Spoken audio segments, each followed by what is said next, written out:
నాగర్ కర్నూలు జిల్లా కల్వకుర్తి పట్టణంలో కాంగ్రెస్ ప్రభుత్వం ఇచ్చిన 6 హామీలను పూర్తిగా అమలు చేయాలని బీజేపీ పార్టీ జాతీయ బీసీ కమిషన్ మాజీ సభ్యులు కల్లోజు ఆచారి ఆధ్వర్యంలో అంబేద్కర్ చౌరస్తా నుంచి శివాజీ చౌక్ వరకు భారీ ర్యాలీ నిర్వహించారు.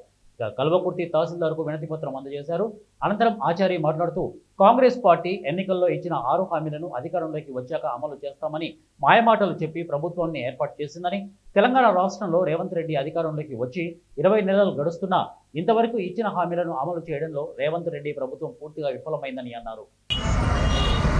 ఏం మాట్లాడిండు ఓట్ల ముందు రేవంత్ రెడ్డి? ఈ ఒక్క నెల మీరు 2000 పింఛన్ తీసుకోండి, వచ్చే నెల నుంచి ముసలోళ్ళ పింఛన్ 4000 చేస్తా అని అన్నడా లేదా? ఏమ్మా అన్నడా లేదా? వికలాంగుల పింఛన్లు 4000 ఉన్నాయి. అటు సూర్యుడు ఇటు మొలిసిన 6000 రూపాయలు చేస్తా, వచ్చే నెల నుంచి ఇస్తా అని రేవంత్ రెడ్డి అన్నడా లేదా?